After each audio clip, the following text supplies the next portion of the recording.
This is Rock and Roll Grad School with your hosts Heidi Hedquist and Luke Poling. This ain't no nightclub or CBGBs, but for their sake, let's just pretend it is. Hello, kiddies. We're going to have a good time together because today we're going full 80s, full metal with, I think we can say good friend, can't we? Yes. Is everyone on the show a good friend? Yeah, most of them. Right. Lorraine Lewis of Femme Fatale, but also of the one and only Vixen. Yes. And I mean, come on now. Yeah. I think it's kind of perfect. We've had our little pop sojourn with people like Quinn and Sat Stang before, but now it's we're back to rocking. Yeah, there's going to be some hairspray and some glitter in your face, and you're just going to have to deal with it. And some pretty fantastic ladies tearing up the stage. Exactly. And it's great. I don't know if you've noticed. I feel like this comes up constantly when we're talking about, but they are heading back out. They are touring this summer. So you can see Vixen. They're playing with a bunch of really cool bands. And then they're on the, I believe, Monsters of Rock? I believe so. I think so. Is that the Alice Cooper cruise? Let's double check. I think they are. I think so. As our show turns into us Googling things. Yes, it does often. Let's see. I don't know, but Lorraine is so much fun. She's so cool. I know I say that all the time, but I mean, let's be honest. Do we really interview people? Like, we wouldn't waste our time with people that weren't cool, but she is just stellar. And I feel she's so, go ahead. Now, I was going to say, I feel like she sort of gives you the unvarnished truth about things. Yes, that's what she's super real. She is super straightforward. What's funny about it is we actually talked to her a while ago. Right. And we didn't hold it because we didn't want to air it. She was just kind of special. We wanted to keep her safe because we knew we always had her, because it was always good and would always be relevant. And she was amazing. Right. And I think, too, we originally were like, well, let's see what happens pandemic wise when Vixen is heading out again. Because when we talked to her, and I think we took it out of the interview, we were saying, like, well, when are you guys getting out there? And it was the same thing I feel like a lot of the people we talked to last year said, which was, I hope this fall, but I'm not optimistic. And there's a whole bunch of other things that have to happen. And finally, we're to a point now where things are starting to open up. Venues are starting to be full capacity. And there's enough places around the country where a band can put together a tour to justify the cost of getting the bus and doing all of that. Right. So hopefully one of these days, I mean, we'll have to listen to the interview again, but I'm pretty sure Lorraine invited us on the Monsters of Rock cruise. Yes, she did. But I'm looking at this and I don't think they're on that cruise this year. They've been on that cruise. I know they're on one. Maybe it's next year, the 2022. Well, there it is. I just didn't see them right away because there's an awful lot of incredible people on this cruise. There are. And she didn't say you can crash on my sofa in my stateroom. No. But she did not say that. True. I mean, I've slept on the balcony before. Like, I wouldn't even be in the stateroom. I'm totally good on the balcony. Yeah, that tracks. I'll sleep on the Lido deck. I don't care. You and Isaac spooning. Yes. Yeah. That would be the best thing ever. I'd be so happy. Whatever. And I'm front row for the show. That's true. It's very, my very tan true. is perfect. It's everybody wins. Everybody wins. By which I mean you win. Well, if I win, everybody wins, because if I'm happy, everybody's happy. And I think that's the intro right there. Just ending with just, if I'm happy, everyone's happy. Can't you just take me and love me the way that I am? Some things don't matter, it's all just part of a plan. Don't turn away from what's real.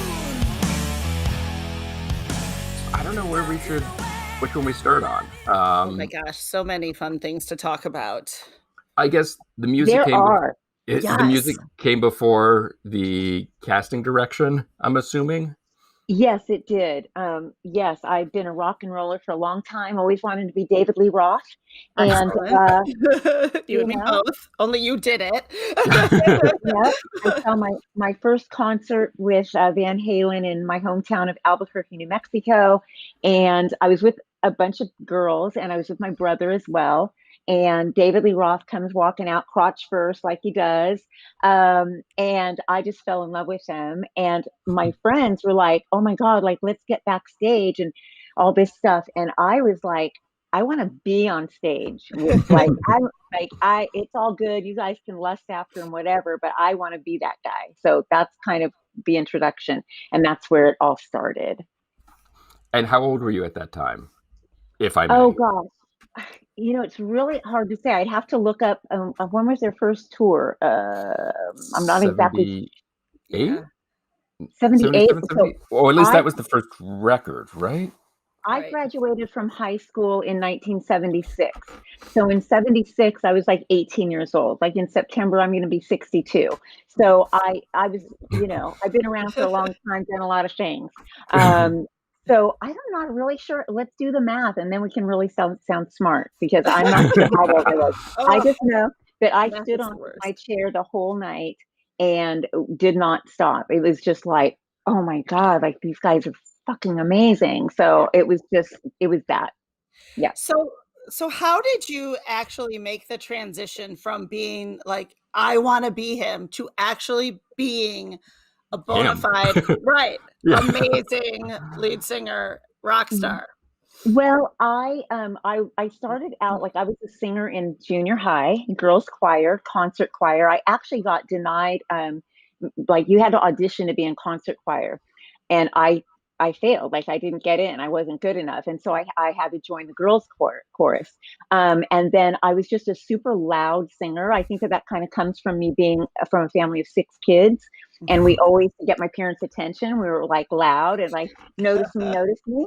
So so I was a loud singer, and then I got my first solo when I was in girls choir, and they gave me like it was actually a duet with another girl. And I remember my parents came and they told me that I drowned her out.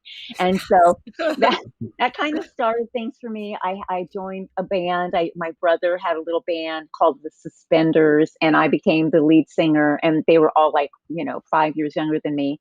And then it just kind of went from there. And then I put a band together in Albuquerque. I was in a band called West Wind. I was singing Linda Ronstadt tunes. And then, and then I saw David Lee Roth, and then it was over. I had to be David. And so then I teased my hair up big, and I had a band called Babe Ruthless.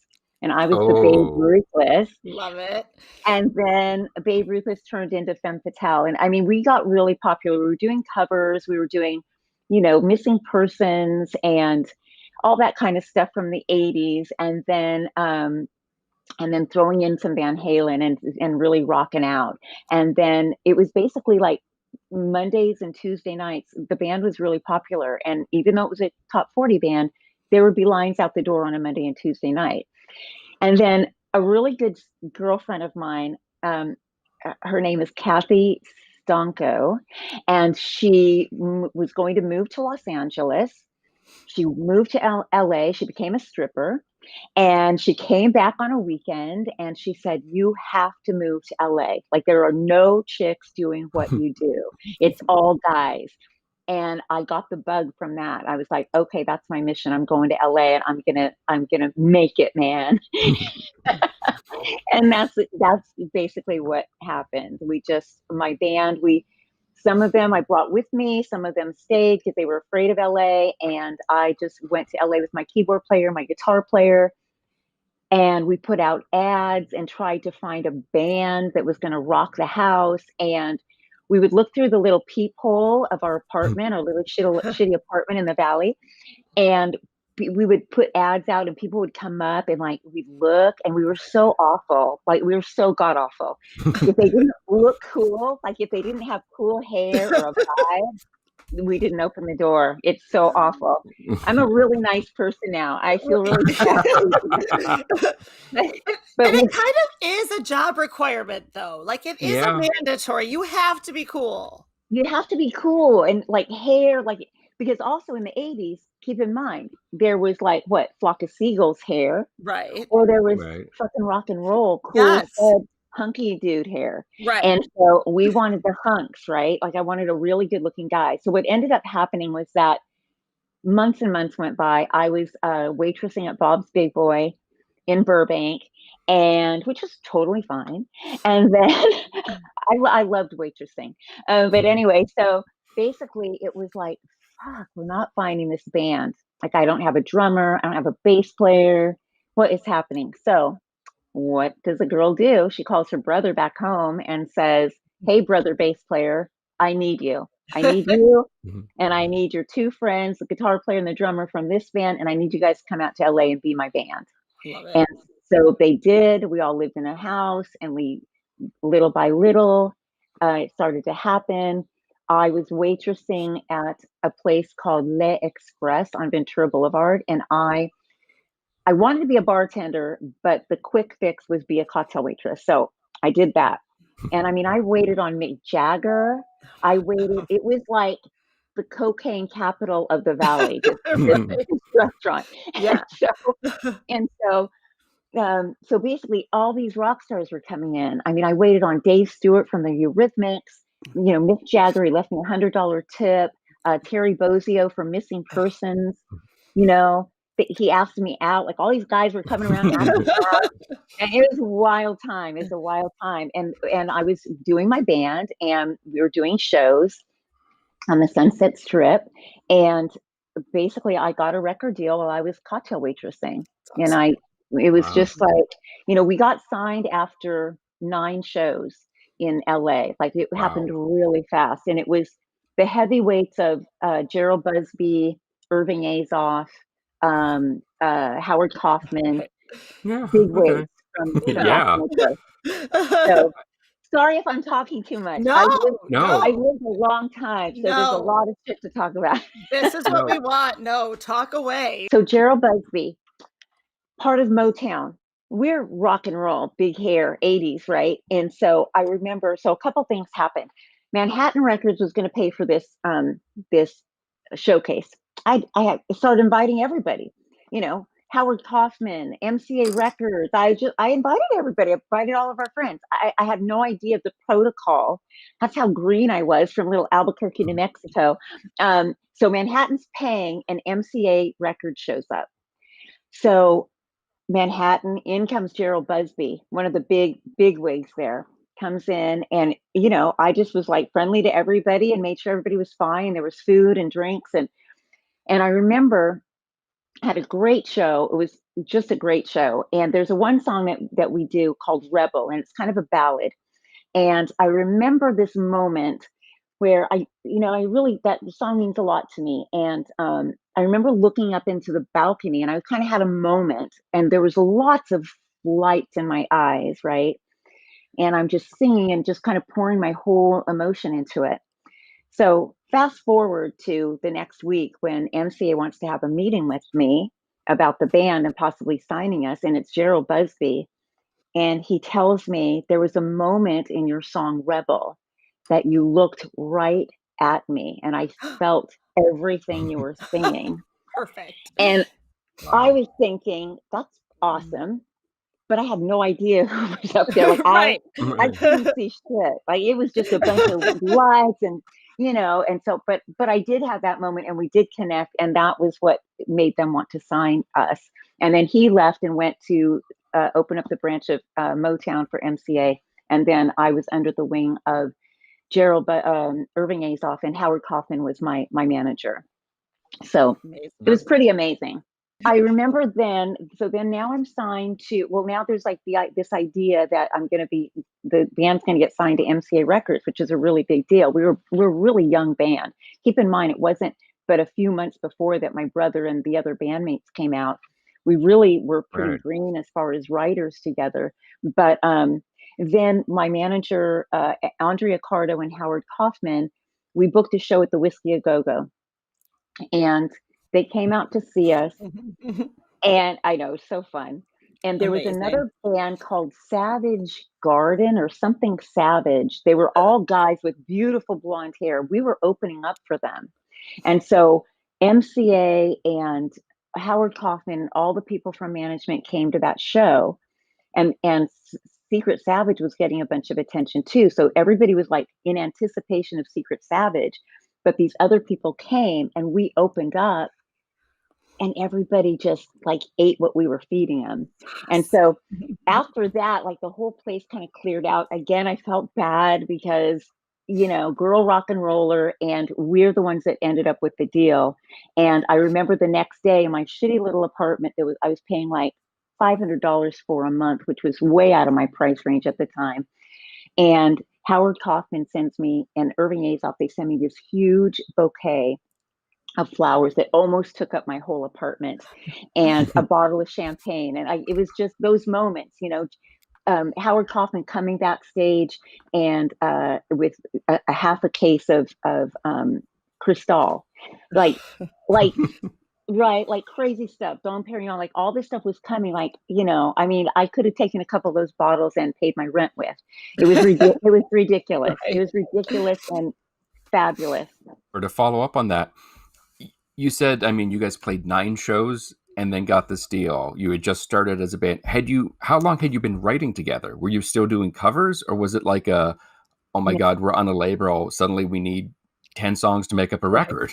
It was completely terrifying. But at the same time, we felt so ballsy, like, oh, this is what you do. Like, it was no big deal. But I had been in Babe Ruthless with the guitar player who we eventually let go of and replaced. And the keyboard player. And so I was actually married to the keyboard player when we first went out to LA. I've been married a bunch of times. But we'll count those later. But so we were writers together. We wrote a lot of the music together. And so we had songs that we had written together. And then we incorporated the other band members. But yes, it was like 1, 2, 3, you know, you guys are going to the studio.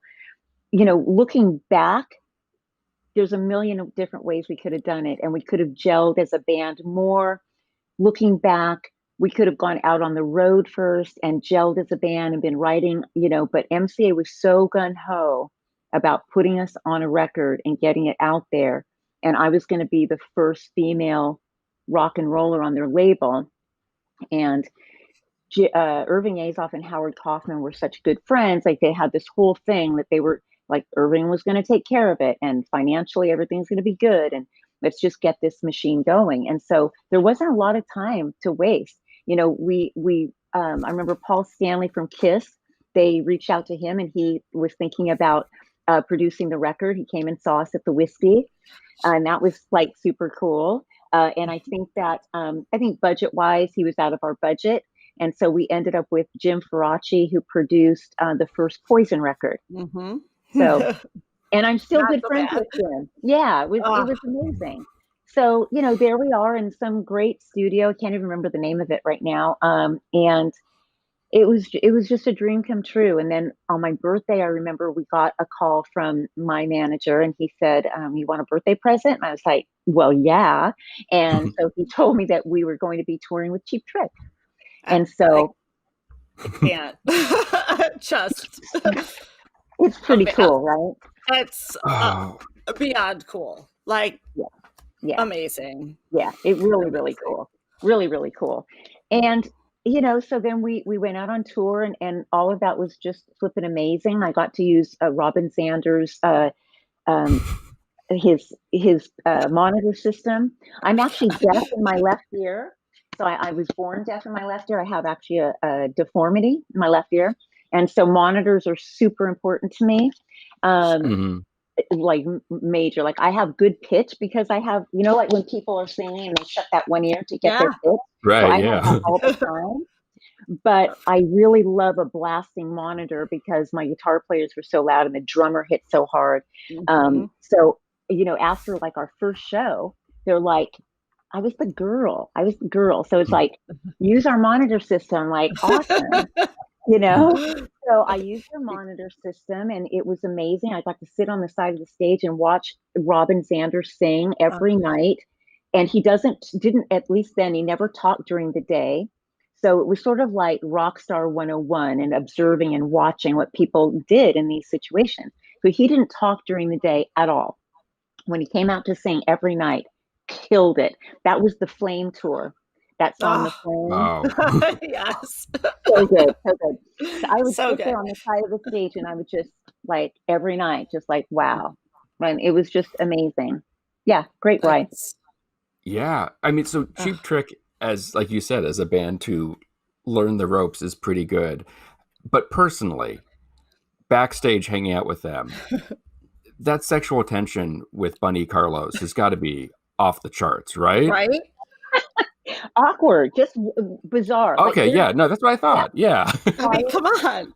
quiet, weird. I mostly hung out with Robin Zander and Rick Nielsen. They were super fun. Like we hung out with them. We went to we were in Louisiana and the French Quarter on Halloween, and that was super fun. And just everybody getting Wow. blasted and just super fun. And my bandmates were right in there. My band got crazy. I had the back room of the bus. My manager Howard, we had the tour bus, and it was this thing, like I was kind of his pet.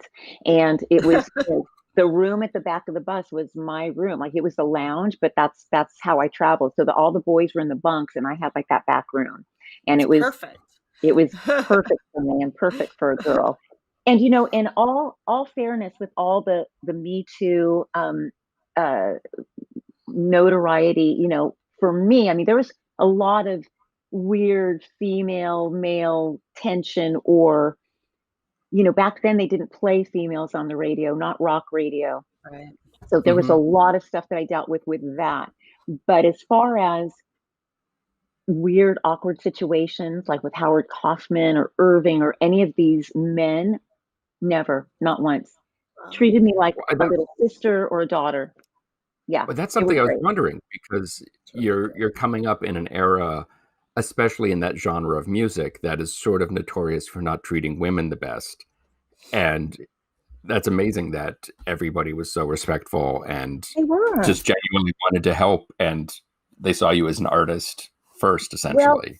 Well, maybe. I'm not exactly sure if they really saw me as an artist, because and the first meeting that I had with Howard Kaufman, when he decided to manage me, I had already been talking to Andrea, his like right arm woman, and she wanted to find a band that he would co-manage with her. And that's when she found me. That she was, so she basically, I remember she called me one day. She said, "Okay, Howard wants to have a meeting with you." She was so excited. She's like, "I just want you to come in and just be you." And I was like, "Who am I? What am I? I don't know, but okay." So I remember I went to Goodwill. I found like this cool top that I liked. I had cutoff shorts on and cowboy boots. My hair was just a fucking mess as usual, and makeup on and everything. And she said, "Now don't be offended if you have a meeting and it's like a 5 or 10 minute meeting. Like he's a very busy man, da da da." And I walked in and I was there for a good hour, maybe hour and 15. We just got along great, super fun. I think he was just sizing me up, like, how hungry is this girl? And then I remember her call, in the conversation, she was like, "Oh my God, he loves you. He super wants to manage you." And then she said, "He had one question for you." And he said, "If I buy her boobs, will she wear them?" And I said, "Absolutely." I mean, right? It was ladies, man. I will too. Right. So I said, absolutely, because I had little perky things back then, which, now here we are a million years later, and I'd love to go back to the perky things. But, when you're 20, I was 28 at that time, 27, 28. And I was like, sure. I mean, that's what was going on. Girls, girls, girls. Like, come on. So I did. I bought him, and I was kind of like this little pinup girl.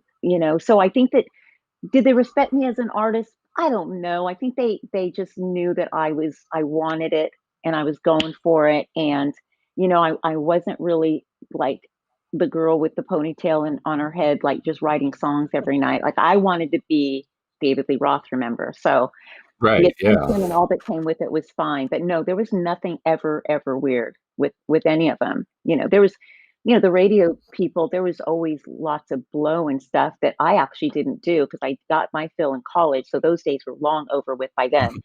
I was just a shot of Jack and a Corona back kind of girl at that moment. But it all rock and roll, fun, crazy.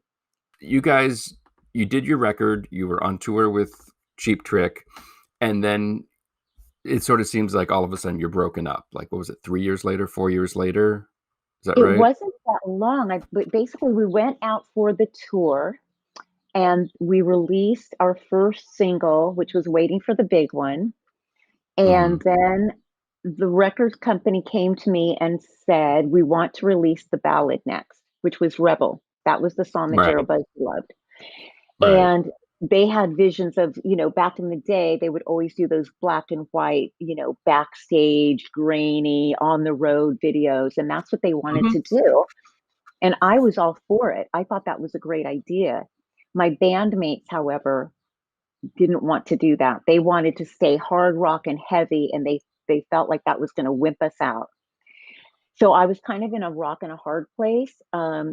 I definitely wanted to do what the label wanted to do because I agreed with them, but I didn't want to upset my bandmates, which, by the way, the bass player was my brother. So Right. I felt torn. I didn't know what to do. I wanted to make a great decision, and I sided with the band and released the next song, which was Falling In and Out of Love. But we said no to the ballad, and I think that could have changed things if we would have gone the ballad way. But hey, here we are in 2020, and what are you going to do? But it was that moment where, what are you going to do? What are you going to do? What are you going to do? And I went with the band, and then the plan was to go in and do a second record, because I think we had about 65, 70 stations across the country that was playing us. And then when we released Falling In and Out of Love around Christmas time, I think we got 13 stations. So it bombed at radio. It was, those decisions that changed the course of what happened with the band. And so then the idea was you're going to go in, you're going to do a new record, and then we're going to come out again. And we thought we were going to get more tour support financially to continue the tour. And that didn't happen. And they wanted us to go back into the studio. And then at that time, we were writing together because we had been on the road for so long. And then basically at Christmas time, they cleaned house at MCA and they fired everybody that was working with us, which is a typical story. So then January comes around, and like Liz Heller and Janie Hoffman and just all of our support team was gone. And a guy named Brett Hartman came in, and he had his favorite band, which was Pretty Boy Floyd. And they came in, and then now they were the MCA darlings. And we were forgotten about. And we recorded demos with Toby Wright, who worked with Hart, and he's actually from our hometown of Albuquerque. And we did demos with him, and then it was over as fast as it came. A lot of things happened, though. My manager, Andrea, got brain cancer. And while we were starting to have meetings and figure out what to do, the record company wanted to have me as a solo artist, and things got weird with the band, and they wanted to be super hard and heavy. And I just wanted to keep my career going. And then it was sort of decided that, we were going to go our separate ways, and that I was possibly going to stay with MCA until they said that I was going to be responsible for all of the red that Femme Fatale was in with the record company, and that was going to be my bill. And so Andrea and Howard said, no, let's shop her somewhere else. And so then Mike Klink, who produced Guns N' Roses, contacted Andrea and said, I think Lorraine's the next Axl Rose. And he heard a song that I had written called Buried Alive, and he wanted to work with me. And then, that's actually before I went separate ways with the band. Sorry. So the band was still around, but then it was Mike Klink that was like, I want to lose the band, keep Lorraine. I'm going to bring in Matt Soren on drums. Slash is going to play. Duff's going to play. And I'm just like, may as well call them. What have I'm they like, got okay, going what, on? right? I'm like, what Amazing. to do? So he's got me in the record plant when they were doing, I can't remember what record was it. It was Illusions 2 maybe. And I got to hear like in the studio, those guys working. It was flipping amazing. And so now I'm feeling like, Amazing. oh, here's my life. Like, here we go. And the decision was like, I felt bad to leave my band and my brother and everything that came along with that. And at the same time, I just kind of was like, let's go for it. And then the wheels started falling off though. Andre got very sick with her brain cancer. We were in meetings with MCA one day and we were talking about money, and I was going to be getting an advance again for the next phase of what was going to happen. And then she said, I'm having a head thing go on. Like I have to go to the bathroom. So she went to the ladies' room and she didn't come back. And so I went to the ladies' room and found her on the floor and she was bleeding from her head. Oh gosh. And paramedics came and it was just like, she didn't remember who I was. She thought I was a soap opera actress and she was holding my hand. It was rough go. It was a rough go. And then it was sort of like the wheels just kind of fell off. And I think out of respect to Andrea, Trudy Green, who was at Howard Kaufman, she was very amazing manager, but nobody wanted to touch me because I was Andrea's kind of a thing. And out of respect, it got super weird. And then I was just sort of like, LA, I'm out. Yeah. Yeah. And then that was kind of it for a minute. In that time between when you get the band back together, when you have this other really cool side thing going on, it's not really anyway. How often did you just look back and go, we were playing the whiskey, we were, these people were showing up at the gigs, like we played 9 shows before we got signed? You must have just sat back and been like, I cannot believe this all happened. And even you're saying I'm hanging out with, half of Guns N' Roses who are maybe they'll play on the record. Right. Yeah. Because you need somebody to do it. Yeah. Well, Mike Klink was building a brand new house at the time. So he's driving me around in his Porsche Carrera. Like it's a white, like brand new, right? He's got all this money from Guns N' Roses and I'm at his new house while he's building. He's like showing me the new studio. And I'm just like, what is going on? Like, how is this even happening? But that's something about LA, especially at the time in Hollywood. When you first are there, and at least how it was for me, there's just a vibrance. There's you come over the hill and you see the diamond field of lights. And I'm from Albuquerque, New Mexico, and it just gets into your soul and goosebumps. And it's like you would end up at parties on Mulholland Drive. I don't remember how I got there, but there was just a vibe and people were friendly and you would be at the clubs on the strip and there were flyers everywhere and people just loved each other and loved the scene. And you would make fast friends in a second. And there you would be in some amazing mansion with all sorts of people hanging out. I mean, it was pretty wild and amazing. And now I'm singing for Vixen, and we can get to that later if you want, but I just want to say that definitely. Absolutely. Britt, the guitar player, she's 34 and she's only been in LA a couple years. And she's got stories of her just moving to LA a few years ago and ending up in crazy places with famous people. And it just is something that happens, if you are open and free and friendly and cool and just like, hey, and not judgy, you'll end up at some pretty amazing parties. I ended up at Jackie Collins, the writer. Yeah. So she wrote a book called Rockstar. Yes, I read it. So she that book was in I think 88 or 89, and I get invited to the party. And so, there I am, and there's Suzanne Summers, and, I'm like hanging out and talking, and it's amazing. All the fancy stuff everybody's wearing. And then I meet Steven Tyler, and he grabs me and says, you look like me in my song, Dude Looks Like a Lady. And like, there's a picture of us somewhere. I don't know where, but yeah, it was pretty great. And honestly, my life,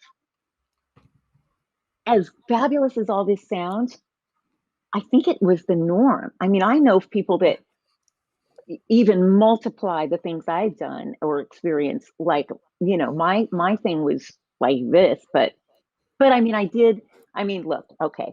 I did get invited to play at Universal Amphitheater New Year's Eve. Maybe it was 89. It was when Sam Kinison had the song Wild Thing. Uh-huh. And so I got to be on stage with Dweezil Zappa and CeCe DeVille and all these people on New Year's Eve. And I'm like wearing like black and some fringe. I've got like a white, like cool hat on with a black bow in it. Like, I don't know. So I'm there and I'm singing Wild Thing with all of them. And then after that, Sam Kinison wants to get a private plane and go to Las Vegas. Of course he he wants does. me to go with them all. Of course. Yeah. Right. And so I'm like, oh shit. And Howard Kaufman's with me. And I'm like, Howard, like they want me to go to Vegas with them. And look, I was raised Catholic. So I've got the halo and I got the yeah. Right. so I'm like, I got all like, okay, I'm like, what do I do? What do I do? And I was excited. And then like the little girl was sort of like, okay, seems terrifying. It's CeCe DeVille, Sam Kinison. Right. This could all go really bad. I'm the only girl. It's gonna be the best night ever or the worst night ever. Totally. So I tell Howard and I'm like, I don't really know what to do. And he put a wad of like hundreds together and put it in my hand. And he was like, go for it. I was about to, and then I changed my mind. I don't know. My grandmother used to pray for me. What can I say? And I just decided not to go. And then about a year ago, I met a girl that had been dating Sam at the time. And she told me that night she was in Vegas when they got there. She said, you were so lucky you weren't there. See? Like somebody flatlined. Oh, like God. It was, yeah. So, you gotta trust the little voices. Wild. So then, Wild. So Femme Fatale breaks up. You have all the problems with, I mean, just a terrible sequence of events that happen one right after another or on top of another. You record a couple solo records, and then, was it 12, 13 years later, you decide to reform Femme Fatale and do all women? Yeah, how did that come about? There's a huge cruise that you guys should go on someday called the Rock and Roll Monsters of Rock Cruise. Looks amazing. Yes. So my life, I'm, doing all sorts of things. I was in the car industry. I owned a flower shop in Bellevue, Washington. I've every career I've had except for working on a yacht. That's the only career I've never had. And I realize that now because I'm working on a yacht show, and I was talking with my supervising producer, and I'm like, why the fuck did we not do this in our 20s? What was wrong with right? I think about that all the time. Where were we? Anyway, right. So yeah, I've done every job imaginable. I was a manicurist. I mean, everything. So basically what happened is I'm living my life and doing my thing. And yes, I dabbled in country for a while. I put a Christian record out with someone who was very non-Christian. I did all sorts of things. It's always the way it is. Right. And then just kind of out of the blue, I got a call from a guy named Larry Morand, who puts on the Monsters of Rock cruise. And he says, we're doing this 80s rock revival thing. We've been doing it for a few years, and we'd love for Femme Fatale to be on the boat. And of course I say, absolutely, let's do it. Yeah. Not realizing that I haven't talked to my band in years and years. And I don't even have a band at this point. And actually the guitar player, Bill D'Angelo, had passed away. He's been passed away for about 7 years now. Mm-hmm. So he was gone. And then I just thought I can replace him, or I can do something that I've always been curious about. Let's put an all-female band together. Let's have it be all chicks. Let's see how that goes. Always loved Vixen. Thought, man, what a great slumber party that's got to be, right? So I thought, let me do that. And so, with the help of my husband, Aaron Gavin, who you guys know, Yes. awesome Yeah. Amazing musician and guy. artist Yes. as well. And so with his help, I was just like, what do you think? He was like, go for it. And so I called a friend of mine, guitar player, Angela Grant, great guitar player. And I said, who are the hottest badass guitar players in LA right now? And of course she was thinking, what about me? But I didn't ask her. She told me Courtney Cox and Nita Strauss. They were up and coming guitar players on Sunset Strip. They were like 21, 22, like babies. So I contacted them. I left a message for Courtney. I got both their numbers, left a message for Courtney, left a message for Nita, told them who I was. I would love for you guys to be a part of this band that I'm putting together to be on the Monsters of Rock cruise. And as the story goes, I left these separate messages. I had no idea that they lived together. So Thank God you asked them both. Yeah. Can you imagine? Well, at first I was thinking it was just going to be one, honestly. And I was going to see who responded first, who I clicked with best, whatever. But then they both contacted me. And as the story goes, when I met with them privately at a Starbucks on Ventura Boulevard, and they both were there, they told me that they were roommates. And I guess earlier in the week, they were listening to Sirius Satellite Radio and Waiting for the Big One came on. And Courtney told me, oh my God, this is the kind of singer we need. Like, we need somebody like this. And then lo and behold, a few days later, so then Courtney runs into the living room. She's like, you're not going to believe who called me. Like, guess who called me? And she tells her that I called. And then Nita says, well, guess who called me? Guess who called me?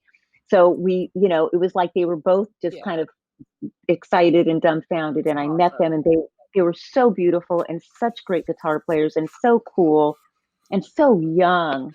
And I was just like, let's do this. So it was sworn to secrecy. We started rehearsals. Then I needed a bass player. And actually, the co-producer of Ex Wives of Rock suggested her babysitter. And I was like, oh my God, what is she talking about? Babysitter. Like, I was like, you have no idea about rock and roll. Well, turns out the babysitter was Janice Tanaka, who toured with Pink and was in L7. Incredible. So badass, amazing bass player. Then I needed a drummer. And then I reached out to a girl named Rachel Ryan, who's from New Mexico. That's really great. She's always been on the scene. She's an amazing, she's worked in studios in LA a long time. And so I was going to use her, but then I wanted to use also Athena, who's Tommy Lee's younger sister. And I had always heard about her. And so I invited her to come down to a rehearsal, and she walked in the room, and we had almost the identical outfit on. And like fingerless gloves and like boots, like it was just like we had beanies on, and we just kind of looked at each other like, okay, like duh. Yeah. And then the band was basically formed. I mean, I basically had two drummers at the time. I used both Rachel and Athena on the first Monsters of Rock cruise, and then Rachel went off and did her own thing. And then, Athena was, a part of Ex Wives of Rock. And so, yeah, it was amazing. Girl power to the max. Six of us. And so how did that lead to the phone call from Vixen? Well, we'd been doing shows since 2013. And during that time, I became a TV producer, and I was still doing gigs on the weekends. And whenever we would get something, look, Femme Fatale, we sold a 250,000 records. We didn't sell 500,000 or 1 million. And I'm okay with that. Like, I don't bullshit myself. Like, that's pretty not bad. Still pretty damn impressive. Yeah. There's a lot of people out there dreaming of selling 250,000 records. So not a bad go. But at the same time, I'm not delusional. I know that we didn't sell as many records as Vixen. Vixen, platinum selling artists. So we were doing shows as Femme Fatale, and then my guitar players, Nikki, Anita Strauss, and Courtney were also in the Iron Maidens, which is an all-female Iron Maiden band. They're super amazing, note for note. They're amazing. So they were playing a lot and getting popular. And so there were only a certain amount of gigs that we could even do under the moniker of Femme Fatale. And after years and years of doing this and just not really it just the finances and me handling all of it. I was ready to just let it all go. We did Hard Rock Hell November of 2019, I think. No, 2018. And after that show, I mean, my husband came with me. We were in England and Wales, and it was great. But then when I came back, I was just sort of like, I just felt done. Like my spirit just knew I was done. And so I remember I called my agent and I said, I thought a lot about this. And I just think I'm done. I just like, there's no magic in it for me anymore. I'm going to focus. I'm just going to casting, producing. That's my jam. And I think I'm done. And so he understood, he respected it. And then the very next day I get a call. Well, actually, sorry guys, Vixen singer Janet Gardner, who's been with them since the beginning, had a brain aneurysm in 2018.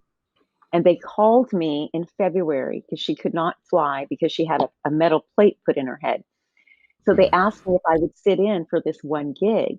I was really excited and I was really scared too because she sings higher than I do. She's the voice of Vixen. And I was nervous. And then I worked on the songs. I was like, hell yeah, I can do this. Okay, I'll do this. So I did the one-off. I expected it to only be a one-off, but I'll tell you, I went to this, it was a casino gig in Choctaw, Oklahoma. It was an amazing hotel. We were treated really well. I was just like, wow, this is really nice. It's sort of like the difference of, DoubleTree versus, you know. So I Right. was Yeah. like, okay, this is kind of cool. And there was a little bit in me, I thought, I was like, I can kind of get used to this. It's kind of cool. But I let it go and just like, it's done. So a year later, the day after I called my agent and said, I'm not going to do this anymore. I got a call from the drummer Roxy because Roxy and I had put a band together years before called Rocktopus. And so we were kind of doing a little side thing. And then Cher and I were doing something with a band called L.A. Nookie with some kind of heavyweights, the guys from Wasp and a couple of others. Oh, Lisa Leverage, who played with Courtney Love. And so we had this like power, like top 40-ish rock thing, like a cover band, but doing hits of the 80s and 90s. But, Lisa Leverage, that's no joke. I mean, she's Right. amazing. So I knew these girls. It was odd. We talked about this. Like we were not friends in the 80s scene, which is peculiar. And I wish that we would have been because, I wanted to be friends with Ann Wilson and Lita Ford and like, Yeah. they were like my heroes. I mean, Yes. Howard Kaufman managed the Wilson sisters. Howard Kaufman's responsible for putting their boobs up and making them famous in the 80s. So I wanted to be friends with all of these girls. And those friendships didn't happen for me. And so I wish that I could have had that camaraderie. But there was such a competition with the radio of like getting played on the radio. And if I would walk in and see Lita's poster on the wall, I knew I wasn't going to get the radio station because she got there first because they were only playing like one female Right. like every other day or something. So it was kind of this weird thing. Or if I saw Vixen, it wasn't going to happen. So I wish that I would have been friends with them then. But here we are, 2019 or 18. She's calling me and she's like, "Hey, what are you doing?" I'm like, "Just going to lunch on my lunch break." And she's like, "Well, what do you think about singing for Vixen?" I was like, "Dude, I just called Sullivan last night. I'm done. Like, I'm done." She's like, "Done?" It's like, "Done, done?" I'm like, "Yeah, I'm pretty much done, done." I'm like, "Done." And she's like, "No, you're not." I'm like, "No, pretty sure." So we had this conversation and, there was a lot of things going on with my husband and his job and he was working at the NFL at the time and going through a lot of stress and, with his job. And, there wasn't a good time to talk to him about this offer that I got. And so I just kind of was like, I'm just going to chill, think about it. And I know I need to talk with him about it and see what he says. And we were just so busy and it just didn't happen. And the girls were like, what is it? What is it? And I was like, oh, I don't know. I don't know. And then they said, well, we've had a meeting with Janet and she's definitely leaving the band. Like she's getting ready to announce.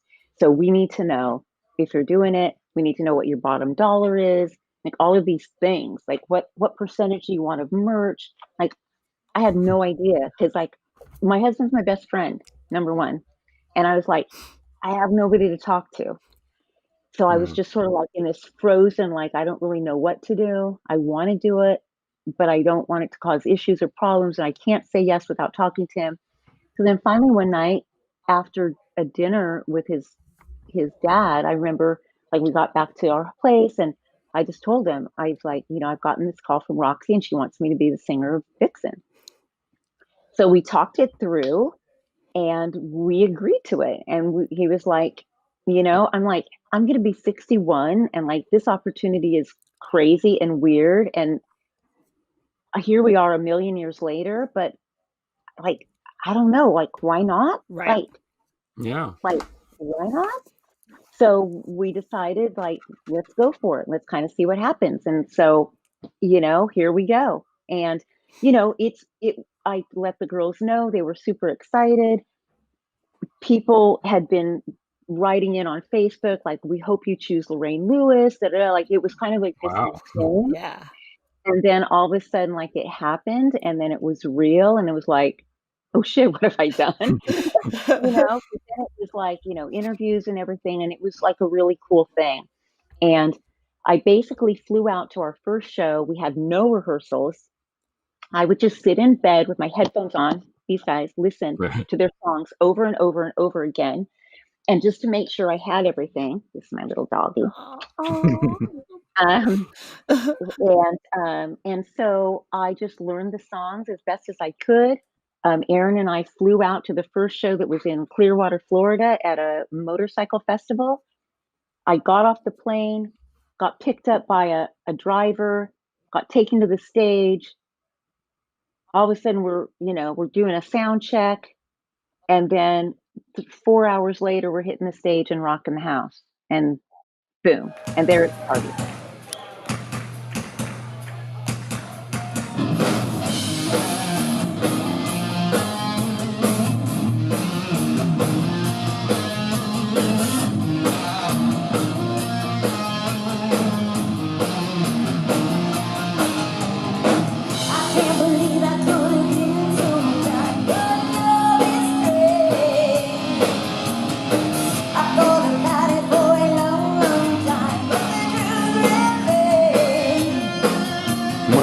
On Lorraine, you can follow her on Twitter, where she is at Lorraine Kicks.